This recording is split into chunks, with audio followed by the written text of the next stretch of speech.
Marcos, o capítulo é o 8, o versículo 22. Evangelho de Marcos, capítulo 8, versículo 22.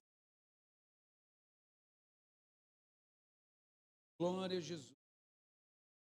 Na quarta-feira nós ministramos esse texto e hoje nós queremos mergulhar um pouquinho mais, amém? Queremos mergulhar um pouco mais nesse texto. Eu entendo que essa palavra para nós, Igreja Avivamento Floresta, amém? Direcionamento de Deus para as nossas. Eu tenho certeza que o Senhor falará ao seu. Quantos querem ouvir a voz de Deus? Então fala assim comigo: Senhor meu Deus, fale comigo. Eu preciso ouvir mais do que a voz do pastor. Eu quero ouvir a voz do bom pastor. E o bom pastor é o Senhor. Fale comigo. Eu preciso te ouvir. Fale comigo.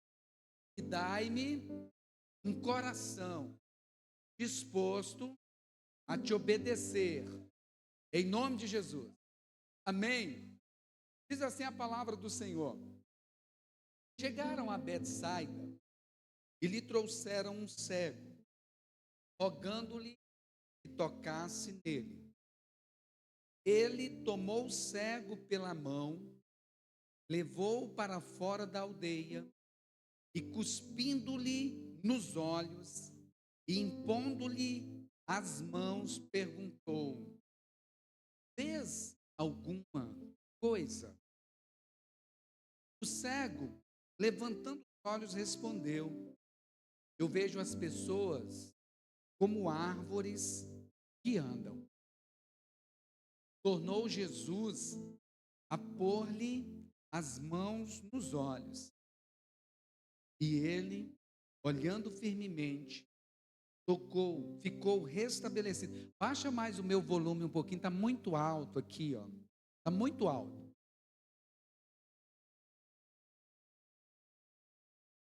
Tornou Jesus a pôr-lhe as mãos nos olhos, e ele, olhando firmemente, ficou restabelecido, e já via ao longe e distintamente a todos. Mandou Jesus para casa dizendo: não entres na aldeia. Amém? Fecha os teus olhos um instante. Quero fazer mais uma oração. Senhor, em nome de Jesus, eu te peço que seja repreendido agora toda ação demoníaca que possa vir, Senhor, roubar a nossa atenção. Sabemos que existe, Senhor, espíritos enviados das trevas para roubar a semente, tentando impedir que esta semente possa ser plantada no coração e ali crescer e frutificar. Em nome de Jesus, que seja repreendido. Em nome de Jesus Cristo, que a nossa atenção, nosso olhar, a nossa mente seja voltada para o Senhor agora. Fale conosco em nome de Jesus. Amém, amém, graças a Deus.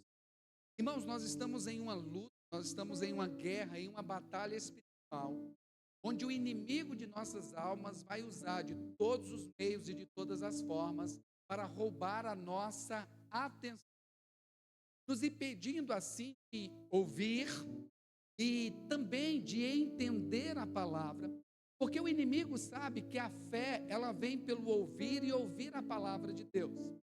Então, por isso que tenta de todos os meios, e a gente precisa ser espiritual. Já quero te pedir em nome de Jesus, pelo amor de Deus, não se levante durante a mensagem. Não se levante durante a mensagem. Você já é adulto, amém? Você já é adulto, você já tem controle. Pastor, mas eu estou com sede. A não ser que você tenha que tomar um remédio com horário marcado. E aí tudo bem. Mas se não for, você dá para aguentar um pouquinho. Amém? Você dá para aguentar um pouquinho. Se você não se preocupa com si mesmo, então passe a se preocupar um pouquinho com quem está do seu lado. Tá? que essa pessoa ela veio para ouvir a palavra de Deus. Eu quero te pedir, não seja instrumento usado pelo diabo, não. Porque quando você levanta, você tira a atenção de todo mundo. Amém? E outra coisa, deixa eu falar um negócio para você. Você me ama ou você me ama? Amém? É assim. Tá? É falta de educação quando alguém está falando, você virar as costas para ele. Sabe o que você está dizendo? Não dou a mínima ideia do que você está falando. Não estou nem aí. E deixa eu te falar uma outra coisa que você precisa ser esclarecido. Existe uma coisa pior do que não oferecer culto a Deus. Existe algo pior do que não oferecer um culto a Deus. O que é? É oferecer para Deus o manco, é oferecer para Deus o coxo, é oferecer para Deus o cego, é oferecer para Deus um culto de qualquer maneira, de qualquer jeito. Então a gente precisa ter zelo e temor. A Bíblia diz que nós devemos guardar os nossos pés quando entrarmos na casa de Deus. Nós não estamos no cinema, nós não estamos no shopping center. Nós estamos na casa de Deus, em uma batalha espiritual, em uma guerra, onde o que está em risco é a sua alma. É a sua alma. Então a gente precisa ter temor de Deus. Amém? É isso, pastor? Pega leve aí. Não. Se houve um tempo de brincar, esse tempo não é hoje, esse tempo não é agora. Nós precisamos acordar, entender que nós estamos em uma luta, em uma guerra espiritual tremenda, irmãos. Isso não é brincadeira. Estamos orando, estamos clamando, estamos jejuando para que Deus liberte, para que Deus transforme, para que Deus restaure, para que Deus salve, porque o inferno, ele é real. Aqui não é brincadeira, gente. Aqui não é brincadeira. Não é brincadeira. Amém? Tendo dito isso, aleluia, esse texto nos chama muito a atenção. Uma porque, primeira coisa aqui que nos chama a atenção, é o único milagre na Bíblia que Jesus teve que tocar uma segunda vez. É o único milagre relatado na Bíblia que Jesus tocou uma segunda vez, porque na primeira vez, Jesus pergunta, ele diz assim, olha, eu estou vendo pessoas, mas como árvores que andam. Então Jesus, tocando novamente, perguntou, e agora o que você vê? E ele diz, agora eu vejo ao longe e distintamente a todos. Isso. Mas tem uma outra coisa que me chamou muito a atenção ao ler esse texto. Que Jesus, para operar o milagre na vida daquele cego, e fazer de uma forma completa, ele o toma pela mão e o tira daquela cidade. Só fora da cidade que Jesus agora começa a operar esse milagre que, sem sombra de dúvidas, transformou a vida daquele homem por completo. E aí a gente se pergunta, por que Jesus teve que tirar esse homem da cidade de Betsaida? Por que Jesus não operou o milagre lá? Por que Jesus não operou o milagre diante daqueles que o trouxeram aquele cego para ele ser curado? Diante daqueles que não apenas pediram, mas rogaram, clamaram, fizeram algo a mais para que Jesus operasse o milagre na vida daquele homem. Por que Jesus pega e o tira da cidade? É importante a gente ler e fazer alguns questionamentos, porque sem sombra de dúvidas tem um porquê. E ali Jesus queria ensinar algo tremendo, não só para aqueles moradores, mas para todos nós que aqui estamos nesta noite. Quem quer aprender aí, diga amém. Fala assim, fala comigo, Senhor, eu quero aprender, amém? Então nós vemos aqui que Jesus estava em Betsaida, ele chegou juntamente com seus discípulos, e a título de curiosidade, Betsaida, irmãos, foi a cidade, era uma cidade litorânea, era uma cidade que Pedro e André e também Filipe, eles eram dessa cidade, foram discípulos que foram tirados dessa cidade. E aí a gente pergunta, mas como pode? Por que Jesus teve que tirar este cego de lá? Essa cidade foi uma cidade que de lá saíram apóstolos. É. E aí a gente fica olhando. E essa cidade também, quando a gente lê o texto, gente, dá-se a entender que era uma cidade que acreditava em milagres. Tem pessoas que acreditam em milagres aqui? Eles tanto acreditavam em milagre que eles pegaram um cego, levaram esse cego diante do Senhor e rogaram: Senhor, cura ele. Senhor, cura ele. Senhor, dá visão para ele. Então era uma cidade que acreditava em milagres. Mas quando a gente vai estudar um pouquinho a mais a respeito dessa cidade, aí nós entendemos o porquê Jesus orou e porquê que o Senhor também quer nos tirar de Betsaida. Betsaida não é um lugar para a gente permanecer, é um lugar que Jesus quer nos tirar de lá. Embora seja um lugar que acredita em milagres, embora seja um lugar que ora, que clama, que pede e também recebe, Betsaida tem uma característica que não pode fazer parte da nossa vida. Lá em Mateus capítulo 11, vai dizer o quê? Uma advertência. Jesus dizendo: ai de ti, Betsaida, ai de ti, Corazim, se em Tiro e Sidom, que eram cidades fenícias, se eles tivessem visto os mesmos milagres que vocês viram, se eles tivessem visto, se eles tivessem desfrutado de todos os milagres que vocês viram, há muito tempo, eles teriam se arrependido. Há muito tempo, e não apenas se arrependido, mas rasgando as suas vestes, colocando panos de saco e jogando cinza sobre a sua cabeça. Olha, haverá um juízo menos pesado para eles, menos pesado para Sodoma e Gomorra, do que para vocês de Betsaida. Por quê?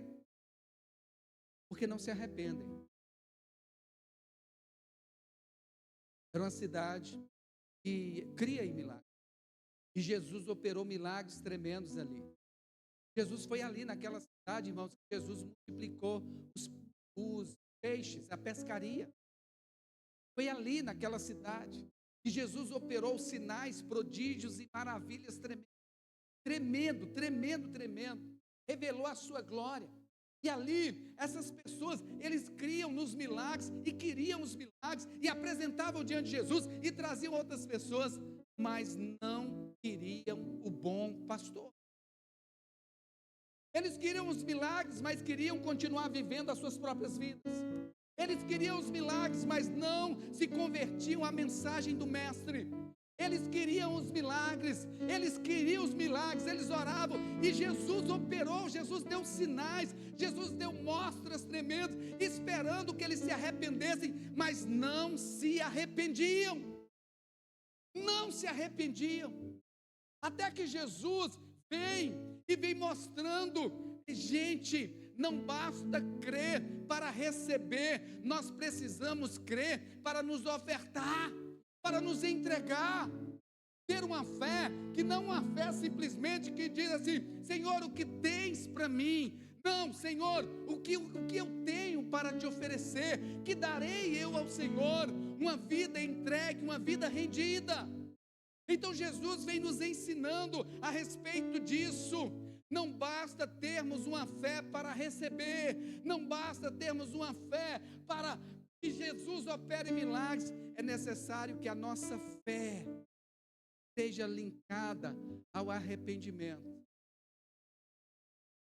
Eu me lembro de um texto que diz assim: aquele que muitas vezes é advertido, mas ele endurece a sua cerviz, ele endurece o seu coração, ele não se submete, cerviz, ele não se humilha, ele não se submete, esse será quebrantado em um de repente, sem que haja cura. Mas se Jesus está ainda alertando a gente nesta noite, é porque ainda dá tempo de se arrepender, ainda dá tempo de ouvir a voz do Senhor, ainda dá tempo. Betsaida era aquela igreja, irmão, era aquele povo que chegava no domingo e só queria receber, e chegava no dia do culto, só queria receber. só queria o Deus Salvador, mas não quer o Deus Senhor. E muitas vezes nós agimos dessa forma. Não tem como, irmão, separar o senhorio do Salvador. Se credes e no seu coração, se você crer e você conversar, você será salvo. Você receberá Jesus como Senhor e como Salvador. Betsaida não queria. Betsaida só queria um Salvador dos seus problemas. Senhor, a minha unha encravou, opera o milagre. Senhor, meu casamento está mal, restaura meu casamento. Gente, ele faz tudo, porque glória a Deus. Ele até nos ensina que nós devemos apresentar diante dele todas as nossas ansiedades. E nós somos uma igreja que crê em milagres. Nós somos uma igreja que vivemos milagres. Mas nós temos que viver a mensagem completa. Em nome de Jesus Cristo, nós vamos morar no céu. Amém. Em nome de Jesus, nós vamos morar no céu. Nós vamos morar no céu, nós vamos passar por esse mundo, viver a vontade de Deus aqui, mas nós vamos morar no céu. Mas para morar no céu é necessário arrependei-vos. Arrependei-vos, porque é chegado o reino dos céus. Essa foi a mensagem do Senhor. Arrependei-vos. Arrependei-vos dos seus maus caminhos. Arrependei-vos da sua atitude arrogante. Arrependei-vos desse orgulho que não se submete. Arrependei-vos. Essa foi a mensagem que Jesus Cristo mandou que os discípulos pregassem. Arrependei-vos, porque é chegado o reino dos céus. E nesse reino existe um rei e existem servos. Existe um senhor e existem servos. Arrependei-vos. Ah, não, e tem muita gente que confunde. Ah, não, mas eu recebi um milagre, eu estou bem com Deus, irmão. O milagre de Deus é graça pura. É graça, são gritos de amor de Deus para ver se a gente se desperta e se arrepende. É Deus mostrando que Ele é Deus e independente das nossas mazelas, Ele nos ama e ainda faz coisas nas nossas vidas, mas para ver se a gente se desperta e se arrepende. Então chegou a hora de que o Senhor precisava pregar uma mensagem mais dura em Betsaida. E a mensagem mais dura que ele prega ali, com atitude, nós temos aprendido, irmãos, que os milagres escritos na Bíblia também são sermões a serem tirados para a nossa vida. Então Betsaida estava ali, e aparentemente todo mundo bacana, todo mundo feliz. Vamos lá pedir mais um milagre, que Jesus está ali, e Jesus ele opera milagres, mas aí Jesus, não, eu preciso ensinar uma lição. É igual aquela passagem que eu amo muito, Jesus está lá caminhando, e uma multidão vem atrás dele, e de repente ele volta para a multidão. Eu preciso esclarecer essa. Jesus nos trouxe aqui para esclarecer, gente, algumas coisas. A multidão seguindo Jesus, Jesus para, diz assim, olha, aquele que quiser vir após mim, negue-se a si mesmo, tome a sua cruz e siga-me. Jesus não quer seguidores cegos. Jesus não quer seguidores cegos. Satanás, o Deus desse século, tem cegado o entendimento de muitos para que não vejam a glória do Evangelho de Cristo. O Senhor vem para nos esclarecer, e depois de esclarecer, Ele diz assim, eu quero que você calcule agora também, antes de você entrar, eu quero que você calcule, porque teve um jovem que disse assim, Senhor, eu vou te seguir. Aí Jesus, não, peraí, olha, o Senhor não tem aonde reclinar a cabeça. Os passarinhos têm seus ninhos, as raposas têm os seus covis, mas o Senhor não tem aonde reclinar a sua cabeça. Você sabe aonde você está entrando? Eu quero que você levante os custos, porque é necessário que você, ao levantar os custos, eu não quero que ninguém seja envergonhado, como aquele camarada que foi construir um prédio e aí não calculou direito. No meio da construção não tinha recurso suficiente e a obra ficou pela metade. E nós sabemos que obra que fica pela metade, com o tempo ela cai e perde o seu valor, perde a sua segurança. Deus não quer isso para as nossas vidas. Então, embora Betsaida cresça em milagre, embora Betsaida estivesse vivendo milagres tremendos, chegou a hora de Jesus, eu preciso despertar essa turma. Então é necessário que a gente saia dessa condição de Betsaida. Amém? E como é que a gente sai? É só o bom pastor mesmo que faz. Porque a Bíblia diz que ele tomando o cego pela mão, o levou para fora? Quantos já entregaram sua vida? Para sair de Betsaida, a primeira coisa, irmão, é entender que nós precisamos de um pastor para guiar os nossos. Para a gente ver, e mais do que ver, nós vamos aprender que mais do que ver, Jesus quer nos dar visão. É necessário que a gente coloque a nossa vida ao Senhor. É interessante que até Saulo teve que passar por Paulo, o grande Paulo, ele também passou por um processo. Quando ele tem esse encontro pessoal com Jesus, quem é Senhor? E aí Jesus, eu sou aquele que você persegue, cara. Eu sou o Cristo, por que é que você está me perseguindo? Senhor, não, é. E aí ele cai, quando ele levanta, ele se encontra cego. E agora ele passa a ser guiado. Ele passa a ser entregar a vida para Jesus. Senhor, a partir de hoje, o Senhor me conduz, o Senhor me direciona, o Senhor me guia. E como que o Senhor nos guia? Como que o Senhor nos direciona? Lâmpada para os meus pés é a tua palavra e luz para o meu caminho. Irmão, isso aqui a gente precisa entender. Quando foi escrito, gente, à noite, você já morou na roça? Então vamos fazer o seguinte, mesmo aqui dá para a gente ver isso. Quando falta energia na sua casa, quando falta energia, aquele breu, né? Acaba que na sua casa você vai tateando, já tem um mapa mental mais ou menos, tá? Hoje já tem os celulares, rapidinho, já liga. Mas sem ele a gente não enxerga direito, vai tateando, vai pisando. Corre o risco de fazer a quina, né? A quina, acertar a quina na mesa, que dedinho, aquele que vira, todo terrível.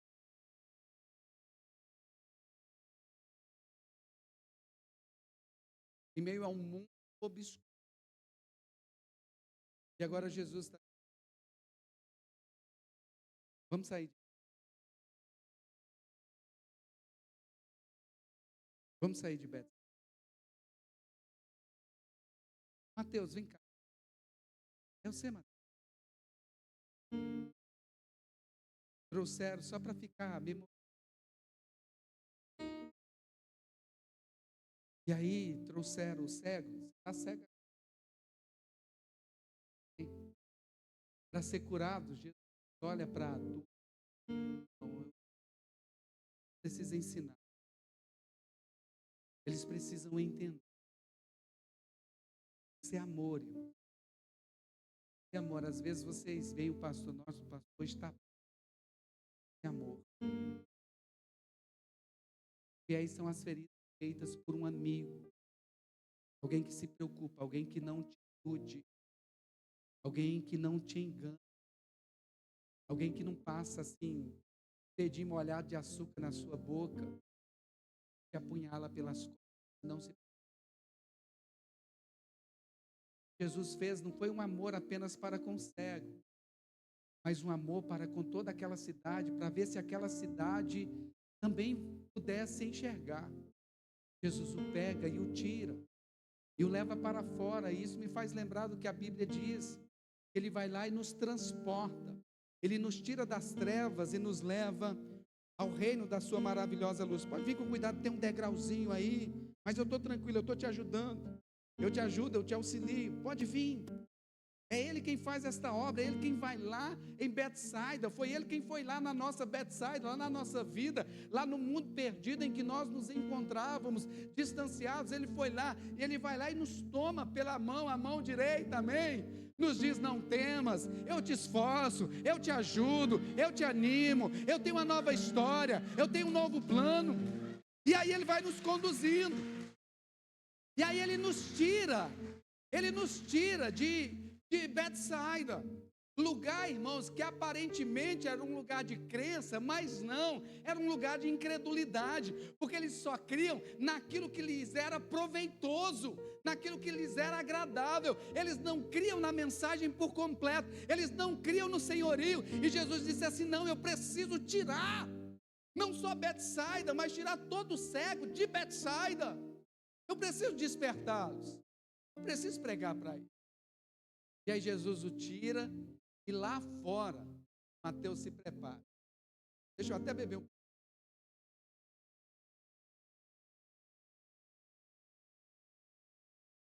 Jesus olha para ele lá fora. Depois de tirar. Alguém já foi conduzido e guiado pelo Senhor? Vai lá fora, irmão. Jesus dá uma vida na cara dele.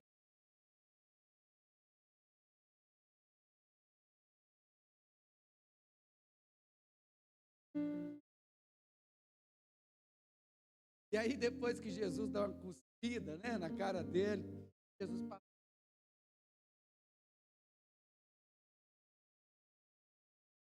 E aqui eu quero ser repugnante, né? É meio humilhante, não é? Sim ou não? Nosso Deus, lá brincando, ele cuspiu, deu um tapa nele, bem dado, bem dado. Isso não se faz, rapaz. Você nunca deve cuspir ninguém, né? É Jesus cuspiu na cara, no zóio dele, na mão. Sabe o que é que Jesus está? Jesus faz. Ele tirou o cego de Betsaida, mas agora ele precisava tirar Betsaida do cego. O Senhor, ele nos leva ao deserto para provar o nosso e nos humilhar para saber o que está dentro de nós e para nos revelar e nos mostrar que nem só pão vive o homem, mas de toda palavra que vem. Hein? Mateus, aí ele toca e pergunta: você vê alguma coisa? Aí pode abrir os olhos, falar assim comigo: eu vejo.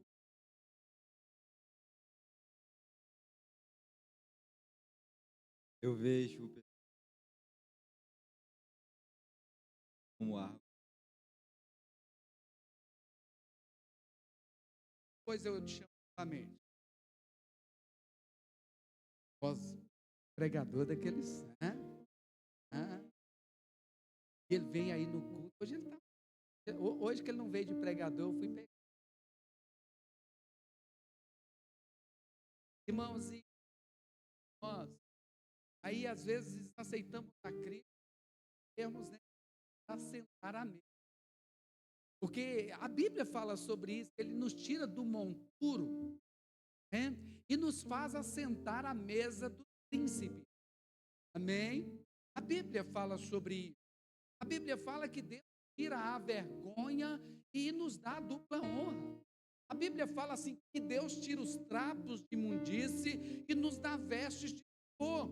A Bíblia fala tudo isso e tudo isso é bíblico, é a vontade do Senhor e isso vai acontecer. Mas a Bíblia também diz que o Senhor nos humilha para quebrar essa dureza do nosso coração.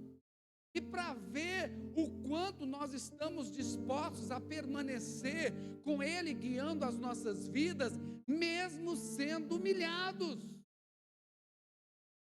Mesmo quando as coisas não estão acontecendo da forma que nós queremos, da forma que nós imaginamos, mas o Senhor está nos guiando, o Senhor está nos conduzindo, o Senhor está nos direcionando, mas aí Ele está nos humilhando.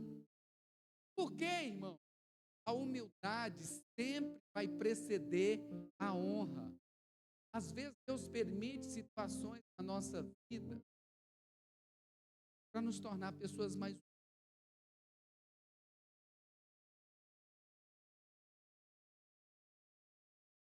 Às vezes vai ter momento na sua vida que você vai ter bater na porta do seu vizinho, ou na porta do seu irmão, na porta do seu pastor, pedir ajuda. Ah, mas pedir ajuda aqui, isso é humilhante. É. Deus está te provando. Deus está dando uma coisa na sua cara.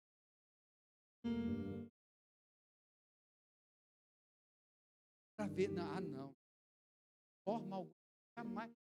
Vezes vão te ofender, vão te machucar, vão te ferir, vão te apunhalar. E sabe qual é a cuspida que o Senhor vai dar na sua cara?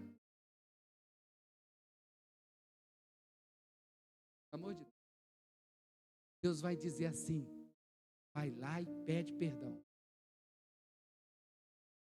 E aí você está dizendo: mas ele que errou, ele que falhou, ela que fez isso. Vai lá e pede perdão e conserta. E resta: Senhor, vai lá. Mas isso é humilhante. Deus está nos humilhando para ver o quanto nós realmente o temos como um bom pai, que nos guia e nos conduz e nos conhece muito melhor do que nós mesmos. E às vezes vai permitir determinadas situações, porque existem Betsaídas que precisam ser tiradas de dentro de nós. Então Jesus, ele cospe e faz aquela pergunta: e aí, você está vendo alguma coisa?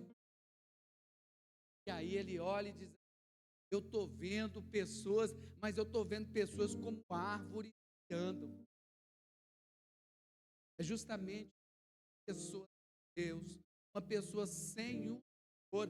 Primeiro ele está cego, né? Cego completamente. E quando começa, às vezes, começa a enxergar um pouquinho, mas ainda vê tudo embaçado, tudo errado. Não existe árvores. Tem uma visão distorcida do mundo. Tem uma visão distorcida da realidade. Tem uma visão distorcida de si mesmo. Tem uma visão distorcida, inclusive, de pessoas. Árvores são como objetos, vamos dizer assim. Muitas pessoas veem as pessoas simplesmente como objetos. Objetos que serão usados para a sua satisfação própria, para a realização dos seus próprios desejos. Não. Uma pessoa que é tocada simplesmente uma vez, quando ele diz assim: olha, não, eu vejo pessoas, mas eu vejo como aves. Jesus: não, eu preciso abrir os olhos dele. E a minha oração nesta noite é que o Senhor nos toque pela segunda vez nesta noite.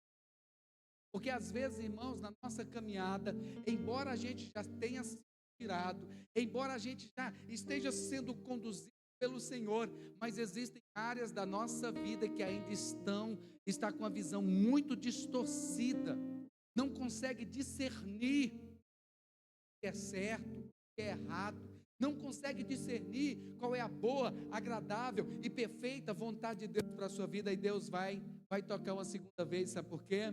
O Deus que começa a boa obra, ele termina. Diga glória a Deus. E mais do que nos dar vida, o Senhor quer nos dar visão. Qual a diferença, pastor, de vista para visão? Aqui, mais do que nos curar, mais do que nos restaurar, mais do que nos abençoar, Deus quer que a gente enxergue, Deus quer que a gente veja qual é o plano e o propósito dele para as nossas vidas enquanto estivermos aqui. Isso é visão. Visão, irmãos, é você ter um retrato do futuro. Você tem um retrato do futuro. Deus te revela um retrato do futuro. E hoje você já se apaixona por esse retrato. E Deus tem nos dado uma visão de uma igreja sólida, de uma igreja firme, de uma igreja que não vive em Betsaida, mas uma igreja que sabe e reconhece em Jesus o seu Senhor e o seu Salvador, uma igreja que serve, uma igreja de ministros, uma igreja de líderes. Essa igreja está aqui nesta noite ou não? Deus tem nos dado uma visão, e o Senhor já tinha nos dado essa visão há muito tempo, e a cada dia Ele está deixando mais clara, a cada dia Ele tem enchido ainda mais o nosso coração, de uma igreja comprometida com o reino dEle, de uma igreja que verdadeiramente vai morar no céu, de uma igreja que não quer simplesmente usar Jesus, mas quer ser usado por Jesus, para o estabelecimento do reino dEle aqui na terra, uma igreja que diz: eis-me aqui. E aí Deus nos dá essa visão, e isso é quando Ele toca os nossos olhos pela segunda vez, que Ele vai perguntar: e agora o que você vê? Agora eu vejo ao longe e distintamente. Irmãos, em nome de Jesus, eu vejo aqui uma igreja que essas 4 paredes aqui não vai comportar. E Deus já tem falado isso, amém? E aí nós já estamos caminhando como se fosse, nos preparando para esse tempo, buscando nos capacitar para esse tempo, porque o Senhor já nos deu um retrato do futuro, o Senhor já nos deu uma visão que nós enxergamos além de nós mesmos, além das nossas próprias necessidades, mas uma visão que nós olhamos qual é a vontade de Deus para as nossas vidas. Isso nos faz apaixonados. Sabe o que é ter uma visão e já viver apaixonado como se fosse hoje? Hoje eu falei na escola bíblica, vou falar para os irmãos que estão aqui que não estiveram. Basicamente uma visão. Quem já casou aqui? Deixa eu ver os casados. Cadê os casados? Glória a Deus, aleluia. Amém, glória a Deus. E aí os casados, no processo natural, eu acredito que vocês ficaram noivos antes, não é? Amém? Quem ficou noivo aqui? Quem ficou noivo antes de casar? E no dia do noivado, vocês estabeleceram ali, geralmente no dia de noivado, a gente já marca também a data do casamento. Na maioria das vezes é assim, não é? E aí, nós passamos o quê? Nós marcamos a data. Eu me lembro, 2 anos de casamento, nós ficamos noivos, nós colocamos no nosso projeto de vida a data do nosso casamento, que seria dia 27 de agosto de 2005. Esse ano, nós faremos 20 anos de casado. Aleluia. Deus tem sido bom para conosco. Amém? Deus tem sido bom para conosco.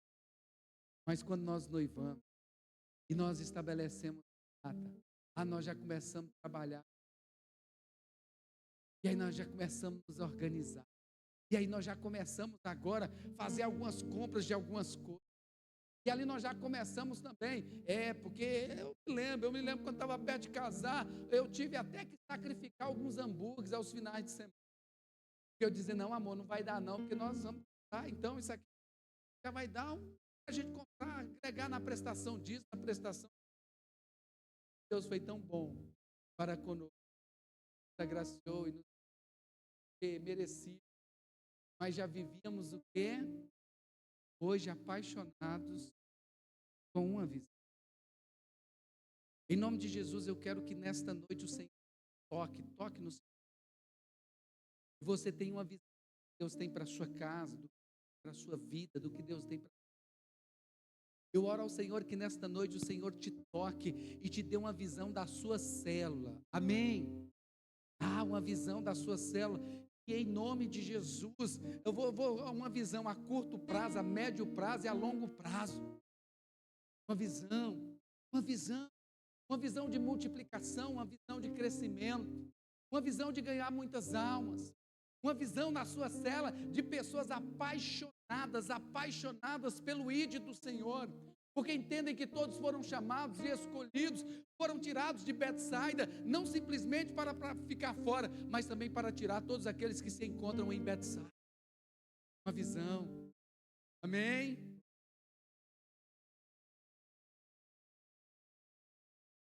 Eu oro ao Senhor, sei que o inimigo ele cega os nossos. Quero abrir quando Deus nos direcionar, toda visão, muitas vezes, ela é.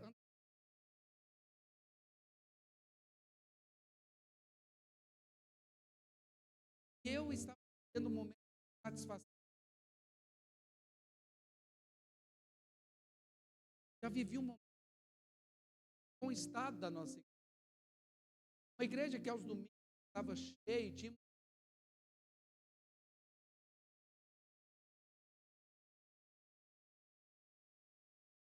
se arrependido. E aí aquele sim, meu Deus. E aí passava muitas pessoas que vinham de outras igrejas, insatisfeitos, e passavam, e realmente passavam, porque ficavam um tempo, mas iam outros, porque eram pessoas felizes, elas estavam em Betsaida, simplesmente em Betsaida. querendo um lugar que lhes agradasse, querendo um lugar que lhes favorecesse, querendo um lugar que as fizesse feliz dentro da concepção de felicidade que elas tinham. A igreja cheia, mas eu não vi se arrepender, entregando. Deus, o que quando foi na pandemia, eu entrei nos particular com Deus e ali eu conversando com Deus mesmo, decidi me levar. Senhor, eu não estou preparado Josué para dar. Senhor, eu estou falhando, pastor. Eu não tenho, se o Senhor me levar agora, eu não tenho um Eliseu preparado. O que será da sua igreja? Não desmerecendo o que Deus faz e Deus opera, vocês entendem, mas eu enquanto líder. E ali Deus começou esse sentimento de satisfação. Não, tem algo. E aí nós estamos caminhando. Deus foi colocando pessoas perto de mim. Deus foi colocando pessoas perto de mim dentro da visão celular. Gente, mas quando falava de visão celular, para mim é igual. Ixi, eu tinha uma repulsa. Assim como talvez você tenha ainda. Eu tinha uma repulsa quando falava de célula. Porque na minha concepção, falava de célula, eu lembrava da época do G12, eu me lembrava da época como começou, as pessoas fizeram um Ctrl+C e um Ctrl+V, e era um negócio das pessoas virem e começar a puxar saco de pastor e levar mala de pastor e fazendo o que para o pastor? Eram as pessoas se rindo, o pastor, e era aquela coisa terrível, um negócio esquisito. Eu falei, não, e não deu certo, e foi um problema terrível aqui na época. Por não entenderem a visão. E na verdade, a gente se... Mas aí Deus foi colocando, Deus foi me despertando para isso, mas eu comecei a lutar contra Deus. Deus, eu não quero isso, mas quanto mais eu comia, mais Deus colocava. E eu estava correndo para um lado, aí de repente eu estava na porta da escola para receber, para pegar o João na escola, e começa dois camaradas falando de célula perto de mim. Eu ia, era célula. Até que Deus, literalmente, até quando você vai estar recalcitrante? Até quando você vai estar lutando contra a minha vontade? Aí eu comecei então a buscar um pouco mais, entender sobre isso. E aí eu fui colando nessas pessoas, entender um pouco mais. Aí eu comecei a pegar alguns livros e falando a respeito disso, e comecei a estudar.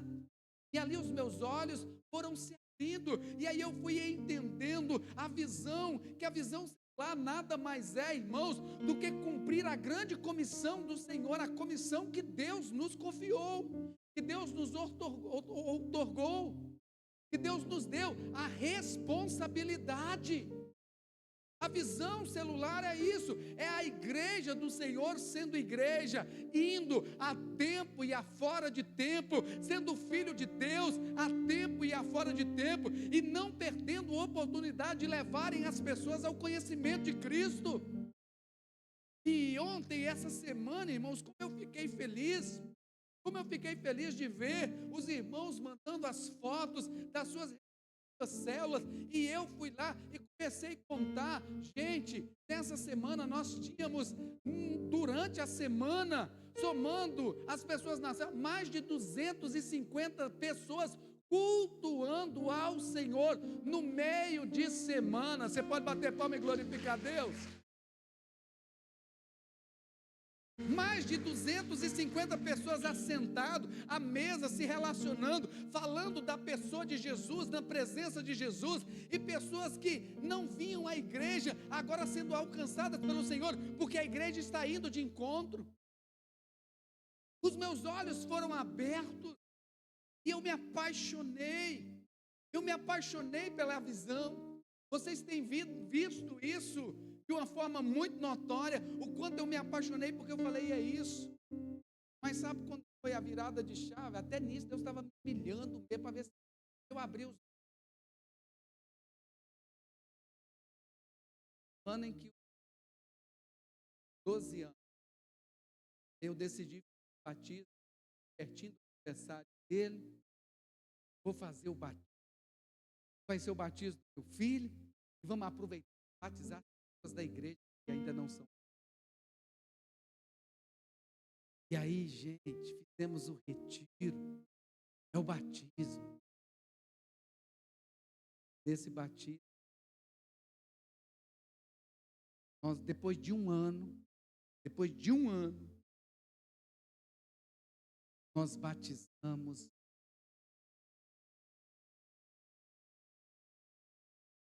só o João.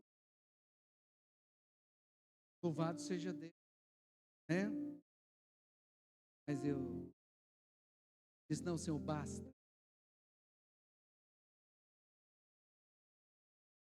Em um ano, uma igreja que tem uma frequência de 200 pessoas frequentando na igreja, em um ano, só o filho do pastor batizando. Eu estou falhando com eu estou em pecado, assim, pecado. Eu estou errando, é o caminho aí, apesar que pecar é errar o caminho, mas eu estou cego, né? E ali foi uma virada de chave. Aí o caminho, o direcionamento. De lá para cá nós já fizemos algo. De lá para cá nós temos visto a igreja indo, a igreja caminhando. Nós temos aqui, ó, Roberta apaixonada, da família, fruto da célula, Cida, Pedrinho. Pedrinho começou a ir na célula, e aí o Pedrinho foi e disse assim, levanta aí, Pedrinho, missionário, porque na célula Deus usa todo mundo. Olha o tamanho do missionário, vocês não estão nem vendo aí, né? Pedrinho que foi primeiro na célula. Aí o Pedrinho foi e disse, eu vou levar a célula lá para casa, porque meu pai precisa conhecer Jesus. O pai dele não vinha na igreja, irmão. Que igreja, nada. Mas aí a igreja foi lá na casa dele. A igreja, os olhos foram abertos. E o dia em que Pedrinho veio aqui na frente, aí a família veio toda, ele já veio pescando. E o Pedrinho veio e aceitou Jesus primeiro aqui, chorando, se derramando. Isso ficou marcado na minha vida. Quando é daqui a pouco, vem um Roberto e vem assim, os dois chorando atrás também. E a igreja inflamando, pegando fogo. A célula. Proporcionando. Nós temos a Jennifer, esposa do irmão Irineu, que é outro que está aqui, a gente sempre dá testemunho. A Jennifer tinha uma amiga, a nora do senhor, a Luana mesmo, né?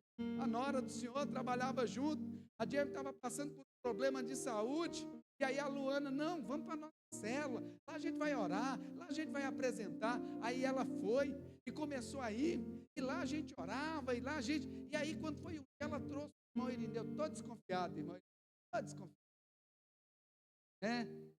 Que igreja, fala de igreja comigo, não gosto nem de crentes, crente é todo povo meio enjoado, um povo meio estranho, um povo meio esquisito. Isso eu conto, que ele contou para nós e conta para nós na célula. Só que aí ele foi, aí viu a igreja agindo, a igreja amando, a igreja no final comungando, conversando, compartilhando. E aí o irmão Irineu desce as águas do batismo juntamente com a bem, tudo das células, a igreja aí. Eu estou pregando essa mensagem porque eu oro ao Senhor. Eu sei que existem, mas que ainda não conseguem enxergar. Ainda tem muita resistência. O Senhor pergunta: o que está vendo? Eu estou vendo. Ela não. Ela é a igreja viva, atuante. A igreja aí. Ela, irmão, mais um departamento da igreja. Não. É a igreja em ação. É a igreja vivendo na casa e nos templos. No templo e nas casas. A tempo e a fora de tempo. Vai ganhando as pessoas de Betsaida. Então Jesus toca de novo, pergunta para ele: o que você vê agora? Ah, Senhor, agora eu vejo ao longe. E é tão legal, irmãos, é tão legal que eu não posso cobrar. Embora às vezes a gente queira fazer da nossa força, mas não é nem por força, nem por violência, é pelo Espírito. Até eu demorei, eu lutei contra, eu resisti. Mas até o momento em que eu disse: Senhor, eu me rendo à sua vontade. Senhor, eu vou com o Senhor, verdadeiramente, Senhor, faz esta obra em mim. E aí ele abriu os meus olhos, e aí foi abrir os olhos da Rafa. A Rafa também tinha resistência, mas depois que Deus abriu os meus olhos, aí eu comecei a ler esse livro. Amor, abre o coração para isso, porque eu só entro na vida comigo. Mas aí Deus, o Deus que começou a obra, como nós somos uma só carne, fez no coração dela também. E nós fomos caminhando, e a cada dia estamos mais e mais apaixonados pelo ID do Senhor, por fazer a vontade do Senhor. E a gente vendo os nossos líderes se levantando, os nossos líderes se colocando à disposição, pessoas simples, mas que dizem ao Senhor: eis-me aqui, e Deus está operando, e Deus está agindo. Mas para isso acontecer, Deus vai nos tirar de Betsaida. Betsaida, irmão, é lugar de conforto, aparentemente. Porque Betsaida é aquele lugar que você só tem os benefícios, mas as responsabilidades você não quer. Sabe? Muitas vezes nós nos encontramos. Porque se ela vai dar trabalho, vai dar trabalho. Mas quem está apaixonado, irmão, faz com leveza, faz com alegria, faz com prazer. No dia que a célula é lá em casa, a gente já programa, já passa o dia todo, a gente limpa o terreiro, a gente lava a casa, a gente prepara o banquete, a gente prepara o ambiente, a gente ora na expectativa de receber os nossos irmãos e na expectativa do que Deus vai fazer. É prazeroso, porque Deus abriu os nossos olhos, porque Deus nos deu visão. Quando a gente não tem visão, a gente diz: eu vejo pessoas. Você não, deixa eu tocar. Senhor, agora eu vejo ao longe e distintamente. É muito mais profundo do que eu imaginei. É muito mais tremendo. Jesus quer nos tirar de Betsaida, quer nos dar visão nesta noite e nos fazer apaixonar. E depois disso, sabe o que ele faz? Não volta mais para Betsaida. O texto diz isso, né? Depois que ele passa a enxergar, não volta mais para aquele estado, não volta mais para aquela situação, não. Ele não era de lá. Assim também como nós não somos do mundo. Não volta mais para esse mundo que Deus te tirou, não. Não volta mais para a cegueira espiritual que Deus te tirou, não. Vai para a sua casa. Vai para a sua casa. Vai para os seus. E agora, aquilo que eu te fiz, façam com que eles saibam. Façam com que eles conheçam. Amém? Fecha os teus olhos. Levanta a sua mão direita assim. Com seus olhos fechados, levanta só a sua mão direita. Com seus olhos fechados.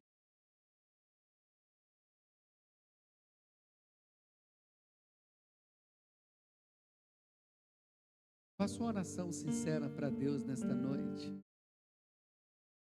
Fale para o Senhor: Senhor, assim como aquele cego, o Senhor o tomou pela mão e o conduziu para fora, e o conduziu para o caminho que o Senhor tinha para a vida dele. E lá, Senhor, o Senhor restaurou a sua visão física, mas também restaurou a sua visão espiritual. Senhor, eu te peço em nome de Jesus, pega na minha mão e me conduza. Eu me rendo ao Senhor, eu me rendo ao Senhor. Senhor, eu me rendo ao Senhor, eu me rendo ao seu senhorio. Eu quero ser esta ovelha, Senhor, guiada pelo bom pastor, conduzida pelo bom pastor. Senhor, eu não quero viver a minha própria vontade, eu quero viver a tua. Mas para isso é necessário que o Senhor me guie, é necessário que o Senhor me conduza. Eu rendo a minha vida ao Senhor, eu rendo os meus sonhos ao Senhor, Senhor, eu decido nesta noite, Senhor, eu vou continuar crendo nos milagres, eu vou continuar orando pelos milagres, eu vou levar cegos diante do Senhor para que vejam, Senhor, mas, Senhor, eu não serei como Betsaida, não, Senhor, eu me arrependo, Senhor, e vou viver a Tua vontade para a minha vida. Eu me arrependo, Senhor, em o nome de Jesus, e a partir de hoje, aonde o Senhor me mandar, eu vou, aonde o Senhor me direcionar, eu estarei, em o nome de Jesus. Toca nos meus olhos, Senhor, para que eu veja. Senhor, eu quero me apaixonar. Toca nos meus olhos para que eu veja. Senhor, eu quero me apaixonar, Senhor, eu quero me apaixonar. Senhor, eu quero entender as Tuas maravilhas, eu quero entender os Teus propósitos, em o nome de Jesus, toca nos meus olhos, eu quero me apaixonar, Senhor, eu não quero fazer nada por obrigação, simplesmente, eu não quero fazer nada por dever, simplesmente, não, Senhor, é porque eu vi, eu entendi, e agora eu decido viver as maravilhas do Senhor em o nome de Jesus, e embora seja um dever, embora seja uma obrigação, não será pesado, porque eu me apaixonei, eu amo ao Senhor, eu amo os seus decretos, eu amo a sua vontade, em o nome de Jesus, Senhor, toca nos meus olhos, se necessário for, Senhor, me humilha, quebra aquilo que possa está impedindo o agir do Senhor. Me humilha, Senhor, em nome de Jesus. Em nome de Jesus, Senhor. O Senhor não humilha ninguém para deixar caído, para deixar prostrado. Na verdade, é para nos levantar, é para nos erguer, é para nos colocar em um lugar de honra, Senhor. Em o nome de Jesus, Senhor, aquilo que porventura possa estar impedindo, Senhor, o agir do Senhor em mim, através de mim, Senhor, que seja quebrado em nome de Jesus. Eu me submeto à sua vontade, eu me submeto ao senhorio, eu me submeto ao Senhor, mesmo que eu não esteja entendendo nada, mas agora a minha vida é tua, e eu vou viver todos os dias da minha vida para o teu louvor, para a tua glória e para a tua honra, em o nome de Jesus, Pai. Pega na minha mão e me conduz. Pela fé você vai se colocar de pé e nós vamos cantar esse hino.